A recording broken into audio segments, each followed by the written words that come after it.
रात के 11 बज रहे थे और रितिका अकेले सुनसान सड़क पर चलती जा रही थी। उसके दोनों तरफ दूर दूर तक जंगल फैले हुए थे। रितिका बार बार पीछे भी पलटकर देख रही थी और फिर चलती जाती। आज इतनी देर हो गई कि मुझे ऑटो तक नहीं मिला। एक तो पूरा दिन ऑफिस में बॉस ने खराब कर दिया। ऑलरेडी सर दर्द कर रहा है और अब पैर भी दर्द करने लगे।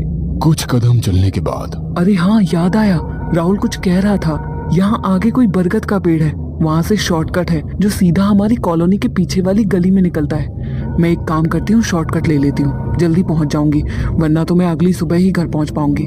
कुछ आगे जाकर ही रितिका को बहुत ही बड़ा और घना बरगद का पेड़ दिखा और उसे देखकर रितिका खुशी से बोली, बस यहीं से जाना है। वह तुरंत बरगद के पेड़ से लगे पगडंडी पर चल पड़ी जो जंगल के बीच से होकर गुजरती थी। आधे रास्ते पर आने के बाद रितिका को डर लगने लगा था। उसे लग रहा था जैसे दोनों तरफ जंगल से कई जोड़ी आंखें उसे घूर रही है। तभी उसे लगा जैसे कोई उसके पीछे चल रहा है। रितिका के बढ़ते कदम अचानक थम गए और उसने पीछे पलटकर देखा तो ऐसा लगा जैसे कोई साया बड़ी तेजी से गुजरा हो। रितिका का दिल जोरों से धड़कने लगा। उसके चेहरे पर पसीने की बूंदें चमकने लगी थी। वो अपने कदम तेज तेज बढ़ाती जा रही थी। तभी उसे बाइक की आवाज सुनाई दी। इस वक्त यहाँ बाइक की आवाज सुनना रितिका के लिए बहुत हैरानी की बात थी। लेकिन पीछे देखा तो पीछे से एक बाइक आ रही थी और वो बाइक रितिका के कुछ आगे जाकर रुकी और बाइक से उतरा एक बड़ा ही गुड लुकिंग सा लड़का। पहले तो रितिका को घबराहट हुई, लेकिन फिर उसने सोचा चलो कोई इंसान तो दिखा। तब तक वो लड़का चलता हुआ रितिका के पास आ चुका था और उसने कहा, आप रात के इस वक्त ऐसी जगह पर क्या कर रही हैं मिस?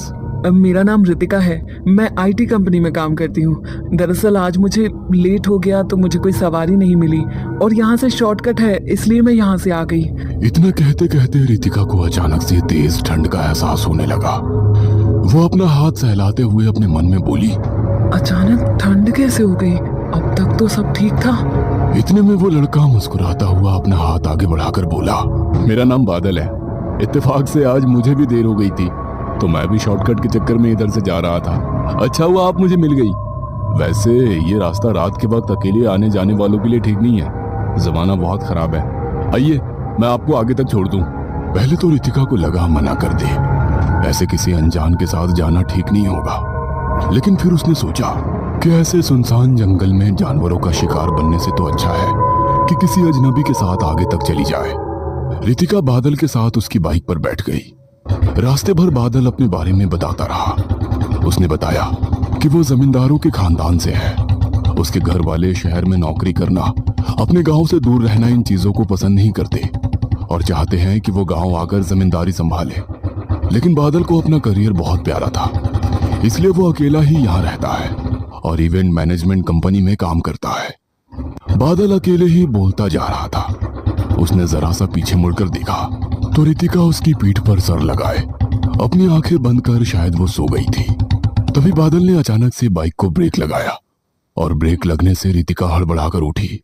आंखें खोलते ही रितिका ने जो सामने देखा उससे वो कांप उठी। उसने देखा कि बाइक के आगे एक लाइन से कई काले साए खड़े हैं। वो सब सर से पैर तक काले लबादे में थे। सिर्फ उनकी लाल आंखें चमकती ही दिख रही थी। यह देख रितिका कांप उठी। उसने बादल का हाथ पकड़ते हुए कहा, बादल ये सब क्या है? इसलिए मैंने तुमसे कहा था ये जगह रात में अकेले जाने आने के लिए ठीक नहीं है। बादल की आवाज में अजीब सी दर्द थी। रितिका ने बादल की आंखों में देखा तो रितिका के देखते ही देखते बादल की आंखें भी लाल होकर चमकने लगी थी और ये देखकर रितिका चीख पड़ी और चीखती हुई बेहोश होकर गिर गई। अगली सुबह जब रितिका की आंख खुली तो वो अपने घर में थी। अपने बेडरूम में रितिका हड़बड़ाकर उठी और चारों तरफ देखकर बोली, अब मैं घर कैसे आ गई? और वो बादल, वो काले साए। इतने में रितिका की मम्मी कमरे में आई और बोली, अब कैसी तबीयत है? मेरी तबीयत तो ठीक है, लेकिन मैं घर कैसे आई? मैं तो हाँ, तुम तो जंगल में बेहोश पड़ी हुई थी। वो तो भला हो उस लड़के का, क्या नाम बताया था उसने अपना? हाँ, बादल। कह रहा था तुम उसे जंगल में मिली थी और उसने तुम्हें लिफ्ट दी। अपनी बाइक से लेकर आ रहा था और तुम बाइक पर ही सो गई थी और फिर एकदम से चीखने लगी और चीख कर बेहोश हो गई। बहुत डरा हुआ था बेचारा कि कहीं तुम्हें कुछ हो ना जाए। उसने बताया कि तुम्हारी आईडी पर तुम्हारे घर का एड्रेस लिखा था। उसकी मदद से वो तुम्हें घर तक छोड़ने आया। लेकिन बेटा एक बात कहूँ, किसी भी इमरजेंसी में जंगल से मत आया करो। तुम नहीं जानती उस जंगल के बारे में कैसी कैसी अफवाहें उड़ती हैं। कहते हैं वहां रक्त चूसों का साया है, जिन्हें तुम अंग्रेजी में वैम्पायर कहती हो। अगर तुम्हारे साथ बादल नहीं होता तो जाने क्या होता। रितिका की मम्मी उसके कमरे से चली गई, लेकिन रितिका अभी भी हैरान परेशान सी बैठी थी। क्या वाकई वो नींद में सपना देख रही थी? उसी वक्त उसके मोबाइल पर एक मैसेज आया किसी अनजान नंबर से। रितिका ने देखा तो उस पर लिखा हुआ था, आज शाम मैं तुम्हारा इंतजार उसी बरगद के पेड़ के पास करूंगा, बादल। यह देखकर रितिका हैरान थी कि बादल के पास मेरा नंबर कैसे आया। रितिका को बहुत ज्यादा घबराहट होने लगी थी। उसे बादल कुछ सही नहीं लग रहा था और उसने सोचा, कहीं ये मेरा पीछा तो नहीं कर रहा है? पहले से मेरे बारे में सारी इन्फॉर्मेशन उसने निकाल ली हो। नहीं, मैं कहीं नहीं जाऊंगी, बल्कि आज मैं ऑफिस ही नहीं जाऊंगी। यह फैसला करके रितिका चुपचाप घर में पड़ी रही। उसी रात खाना खाने के बाद जब रितिका अपने कमरे में आई तो उसे लगा जैसे उसके बालकनी में कोई है। पहले रितिका को लगा कि शायद हवा में पर्दा हिला है, लेकिन उसे जब कोई साया नजर आया तो वो धीरे धीरे बालकनी के खिड़की की तरफ बढ़ी। एकदम से बादल सामने आया और बादल को देखकर इससे पहले कि रितिका चीखती, बादल ने रितिका के मुंह पर हाथ रखते हुए कहा, चीखना मत, वरना तुम्हारे घर वाले मुझे पीट देंगे। तुम यहाँ इस तरह से चोरों की तरह मेरे घर में क्या कर रहे हो? मैंने तो तुमसे कहा था आज शाम मिलना, तुम आई नहीं तो मुझे फिक्र हो रही थी, इसलिए मैं आ गया। अच्छा, कल रात ही तो तुम मुझसे मिले हो और तुम्हें मेरी इतनी फिक्र हो रही थी कि तुम मेरे घर ही आ गए। बादल रितिका को गौर से देखता हुआ बोला, नहीं रितिका, कल से तो तुम मुझे जानती हो, मैं तो तुम्हें बहुत पहले से जानता हूँ। सच कहूँ तो मैं तुम्हें बहुत चाहता हूँ। यह सुनकर रितिका हैरानी से बादल की तरफ देखती रही और बादल ने कहा, तुम्हें यकीन नहीं हो रहा है ना? रुको, मैं तुम्हें दिखाता हूँ। उसके बाद बादल ने अपने फोन में रितिका की ढेरों तस्वीरें दिखाई जो काफी पुरानी थी। तो जाहिर सी बात थी, बादल रितिका के पीछे बहुत पहले से था। और बादल आगे बोला, मैं कल भी तुम्हारे सामने नहीं आता क्योंकि मैं जानता हूँ तुम मुझे एक्सेप्ट नहीं करोगी। तुम जैसी पढ़ी लिखी शहरी लड़की भला मुझ जैसे गांव के लड़के को क्यों पसंद करोगी? लेकिन कल जब तुम्हें मुश्किल में देखा उस जंगल में तो रहा नहीं गया। बादल की बात सुनकर रितिका हैरान भी थी और उसके चेहरे पर शर्म की लाली भी दिख रही थी। मैं तुमसे कल कॉफी शॉप में मिलती हूँ, इससे पहले कि कोई तुम्हें देखे और सच में तुम्हारी पिटाई हो जाए। चले जाओ। जाते हुए बादल ने अपनी जेब से एक छोटा सा बॉक्स निकालकर रितिका को देते हुए कहा, ये तुम्हारे लिए। इतना कहकर बादल जिस तरीके से आया था उसी तरीके से गैलरी से होता हुआ कहीं गायब हो गया। रितिका ने जब वो बॉक्स खोला तो बहुत ही सुंदर सा हार्ट बना हुआ था जिसमें रितिका की मुस्कुराती हुई फोटो थी और उसमें लाइटिंग और म्यूजिक ऐड किया हुआ था। रितिका काफी देर तक मुस्कुराती हुई उसको देखती रही। शाम को जब वो कॉफी शॉप में पहुंची तो बादल पहले से उसका इंतजार कर रहा था और उसे देखकर रितिका बोली, तुम काफी देर से वेट कर रहे हो? काफी देर से नहीं, काफी सालों से। रितिका शर्मा कर मुस्कुरा उठी और फिर अपने बैग से एक छोटा सा गिफ्ट बॉक्स निकालकर, कल तुम मेरे लिए गिफ्ट लाए थे तो मैंने सोचा क्यों ना मैं भी तुम्हारे लिए कुछ लूं। ये तुम्हारे लिए। बादल एक्साइटेड होता हुआ उस गिफ्ट को लेकर खोलने लगा और खोलकर देखा तो सिल्वर के पेंडेंट से बना बादल का नाम लिखा हुआ था। उस पेंडेंट को हाथ में लेते ही वो बादल के हाथों से छूट गया। क्या हुआ? बादल जबरदस्ती मुस्कुराता हुआ बोला, कुछ नहीं, बहुत अच्छा है। इतना कहकर बादल ने जल्दी से वो लॉकेट अपने जेब में रख लिया और अपना हाथ पीछे कर लिया। बादल का हाथ पूरी तरीके से जला हुआ था। रितिका को बादल कुछ अनकंफर्टेबल लग रहा था। मैं तुमसे बाद में मिलूंगा, इतना कहकर वो बड़ी तेजी से चला गया। रितिका को समझ नहीं आया कि आखिर ये क्या हुआ। रितिका के पास से निकलकर बादल हवा की तेजी के साथ आगे बढ़ता जा रहा था। वो उसी बरगद के पेड़ के पास पहुंचा और अजीब तरीके से आवाज निकालने लगा।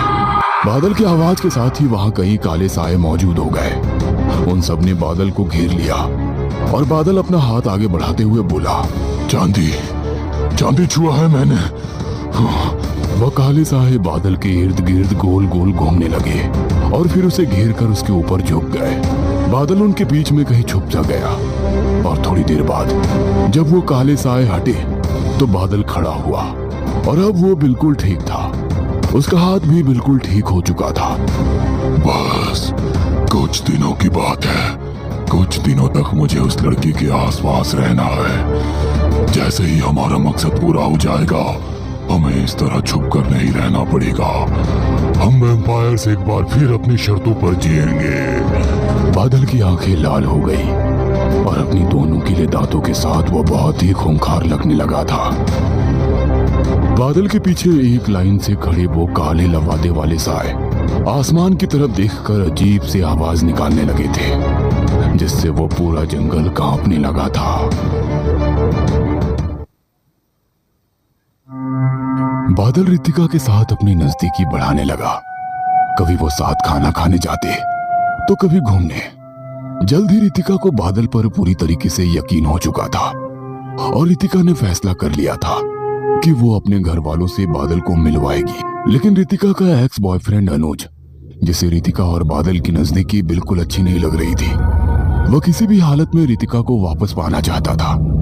रितिका ने उसकी बुरी आदतों की वजह से ही उसे छोड़ा था और अब अनुज को लग रहा था कि वो कैसे भी करके रितिका और बादल का रिश्ता तोड़वा दे।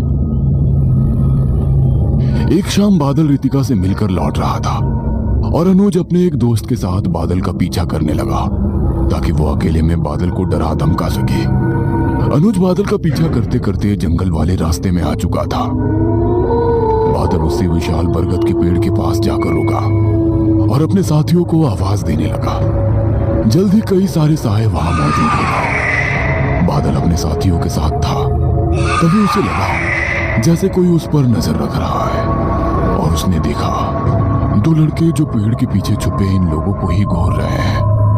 बादल ने जैसे ही उन लड़कों को पलटकर देखा कि वहां से भागे और बादल के होठों पर एक क्रूरता भरी मुस्कुराहट आ गई और वो हवा की तेजी के साथ लड़कों के सामने जाकर खड़ा हो गया। बादल के दो पहने दांत और लाल आंखें देखकर उन दोनों लड़कों की हालत खराब हो गई थी।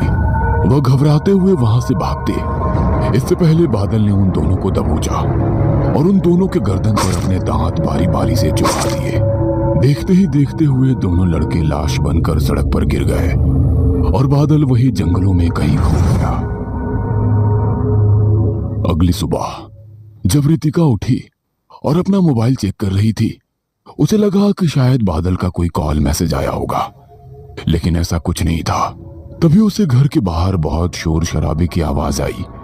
पूछने पर पता चला कि दो लड़कों की मौत उस जंगल में हो गई है। पूरी कॉलोनी में ये अफवाह थी कि ये काम वैम्पायर का है। ये शहर और इसका जंगल सदियों से वैम्पायर से श्रापित रहा है। ये सुनकर रितिका को बादल की और फिक्र होने लगी, क्योंकि बादल भी जंगल की तरफ से गया था और तब से उसका कुछ पता नहीं था, कॉल भी नहीं लग रहा था। रितिका तुरंत घर से बाहर निकली और उसी बरगद के पेड़ की तरफ बढ़ी जहां बादल ने उसे पहले भी मिलने बुलाया था। रितिका वहां काफी देर तक खड़ी रही, आसपास ढूंढती रही, लेकिन उसे बादल कहीं नहीं मिला। उस दिन शाम को जब रितिका ऑफिस से लौट रही थी तो वो जानबूझकर उसी रास्ते से लौटी कि कहीं बादल उसे दिख जाए, लेकिन बादल तो नहीं। लेकिन रितिका को महसूस हुआ जैसे कोई उसका पीछा कर रहा है। रितिका ने जब पीछे पलटकर देखा तो वही काले साए थे जिन्हें रितिका ने पहले दिन बादल के साथ देखा था। यह देखकर रितिका के हाथ पैर फूल गए।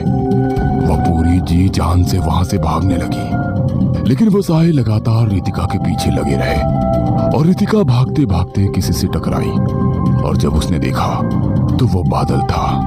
बादल को देखते ही वो काले साए जंगल में कहीं गुम हो गए। बादल, ये सब क्या था? कौन थे ये और तुम्हें देखकर भाग गए? तभी रितिका की नजर बादल की आंखों पर पड़ी। बादल की आंखें बिल्कुल लाल हो चुकी थी और ये देखते रितिका बादल से दूर खड़ी हो गई। बादल ने अपनी आंखें बंद की और फिर एकदम सामान्य होकर बोला, नहीं, तुम शैतान हो। हाँ, तुम सही कह रही हो, मैं शैतान और दरिंदा था।